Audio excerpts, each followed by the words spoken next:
Another top contender 250 rider is out for the season. It is super unfortunate that these guys can't stay healthy. Vital MX ended up getting the qualifying crash. And what went wrong? We all know that Highpoint was incredibly muddy because of the rain that they were getting. And so it's sticky, it's pushy. That's what we're going to be talking a lot during this video. But watch as he comes into these rollers at the top of the hill. And what actually happens is he's leaned over and his inside shift lever foot gets caught. And it does the same thing that AP did in Supercross. You start doing a knack-knack, and he throws both legs over. And then at that point, he's on for a ride. And boom, then he gets smacked in the face by his handlebar, or should I say his throat, because it ultimately ended up almost closing his throat and he couldn't breathe in the Alpine Star medical unit. But this would have been something that he could have potentially saved if his leg didn't get swung over to the other side of the bike.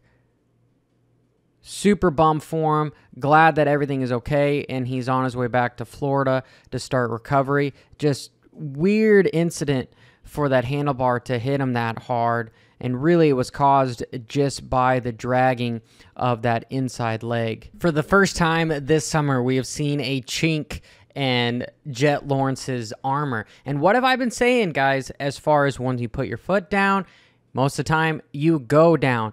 This is this rider right here, Jett Lawrence, the Phenom. Watch as he's coming down this hill, the front end starts pushing. It starts pushing. He starts losing traction because it's deeper in here. What happens? It's gravity. When it's raining, it gets muddy at the bottom of gullies because water just sits there. Hence, there's not as much traction there, and you have to haul ass to push through. You got to push forward through that stuff, and his front end was slipping. And notice his inside foot. He puts his inside foot down, and that then sends him off into a high side. I personally think if he didn't put his foot down and he just kept it WFO, he would have been able to save this incident and probably win by 3 seconds because he was riding at 80%.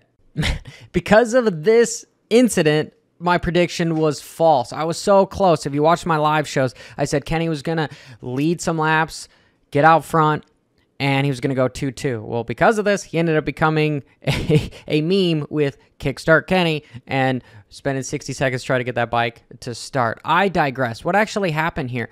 Well, if you've seen my other videos, I talk a lot about why Kenny was having his feet hit and kind of dab and get ripped off the foot pegs. Well, there's two things that was happening here. I wish I knew who this privateer was because I believe Kenny was trying to get around this guy.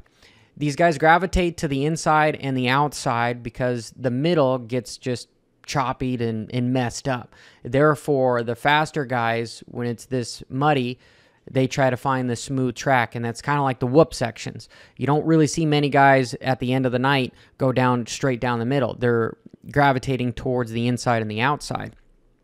So Kenny's looking ahead. He's looking as how can I get around this guy so that I can keep the distance between third place and I can keep trying to get close to Mr. Lawrence.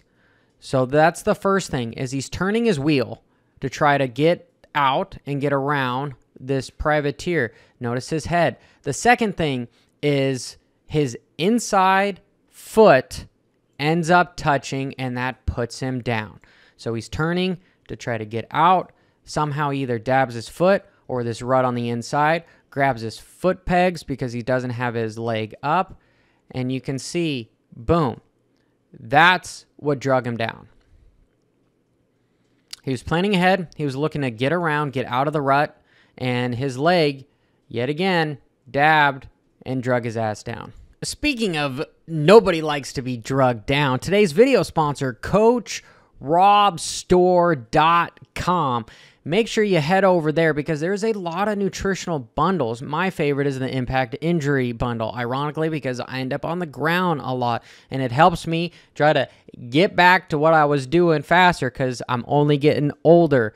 And you need to have a clinical practitioner number to be able to even use these type of supplements because they are specifically formulated to ensure the correct number of calories and electrolytes for optimum energy and muscle concentration. And I love the impact injury one because it comes with the super creatine for recovery and then the X Flame for inflammation. It's helped me a lot with my ankle. Make sure you head over to coachrobstore.com, go to products. Here's all the nutritional bundles, even the exercise. They've got some energy fuel and pre-exercise. I absolutely love his electrolyte formula. RJ is a strong SOB. He's really built for a 450 just like Marchbanks. And if we can see this guy figure out his second moto finishes, we might actually see him take an overall victory away from Hunter or potentially even Deegan this summer. Here, again, at the rollers, the top of the hill, there's lots of mud in between them because, again, water just sits there if it's been raining and it gets muddy.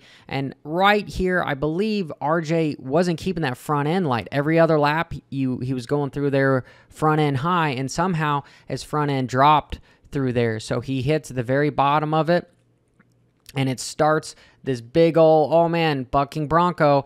What can I do? So what he's doing is he's keeping loose on the bike. He's letting the bike flow underneath him, but he's keeping that throttle wide open because you're either going to crash harder or you're not going to crash at all. And the next thing that he does that Jett and Kenny did not is he keeps his feet on the pegs right here. If you would have put that foot down, he very well could have low-sided like Kenny or high-sided like Jett, but he didn't. Instead, he just kept it pinned and he went barely off the track, and it was like nothing freaking happened. Another example of the testament to RJ's strength is he's the second rider here. This is Deegan, and he's trying to create a new line, almost act like as if there wasn't that much mud. So he's trying to stay out of the mud, and he's going to go way to the inside of this block here.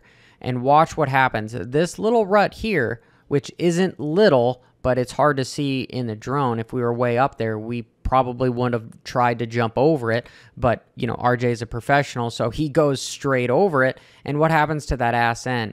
That ass end slips off of it, and now he's going to case something sideways. Casing something sideways is never good because what happens? It rebounds. If you're not on the gas and you're not strong enough, it kicks the other direction and you go flying over the top. This is a little bit of the opposite of what happened with Cooper, except Cooper had his foot drag him off, but then he cased the next jump sideways, and that's what threw him down. But look at that. It swings instantly back, but look at all the roosts and everything. He's wide open, trying to hold on to this sucker, and is able to keep it on two wheels. I don't know how he didn't crash. He should have fallen down and fallen down hard, but he didn't. Let me know if you see anything wrong with what you just saw, and I will let you know at the end of the video. This was the most aggressive and exciting pass of Highpoint. You have Deegan on the inside and RJ behind him. Deegan is covering his line. He's going to the inside, but it is super, super deep, right? He's just leaning over and he's picking up his inside foot just enough because it's going to kick off. That foot peg is being drug right here. RJ has a much better setup because he is the cat and Deegan is the mouse at this point. So Deegan has to cover the line. It is a crappy-ass line. RJ has a good line. And truthfully, I don't know why Deegan didn't cover to the inside. But as I explained earlier in the video, when it gets muddy like this, these guys gravitate towards the inside and the outside. Really, Deegan probably could have won this moto because this was on the last lap if you would have just hugged the inside. But no, he makes a jump right to the outside, and that leaves the door open for RJ to haul ass on the inside. And you can see him literally coming off using every edge of the track where he's not in any bumps. And the other problem here is then now Deegan has to deal with another privateer in his way. And so as opposed to continuing to haul ass around here, he's now got to do the Kenny thing where he's trying to look ahead and get out of a rut and get into another rut.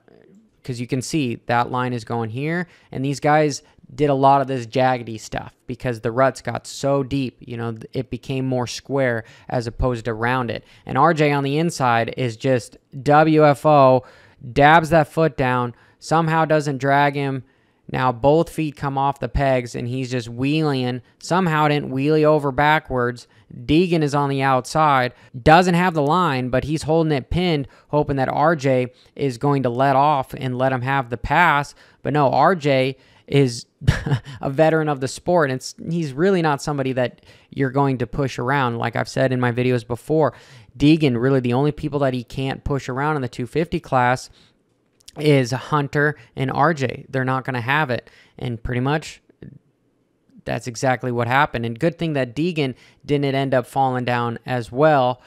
He probably still would have been able to finish third because he was 20 seconds ahead. But it was just an interesting battle. This was fun to watch between these guys. It's going to be an exciting season, and it's crazy that the 250 class ends up being the one to watch. The mud is hard to ride in because it slows you down. It's like sand. You can just kind of let off, and it's going to slow you down rather than using the brakes. And this is basically what happened to Joe. You can see RJ and these riders, how far back they are on the bike, and they have to transition to the front of the bike to try to make the corner. And that's when everyone starts having problems because this is super, super deep. It's going to slow you down and stop you. And if you're not on the gas, it's just going to drag you down.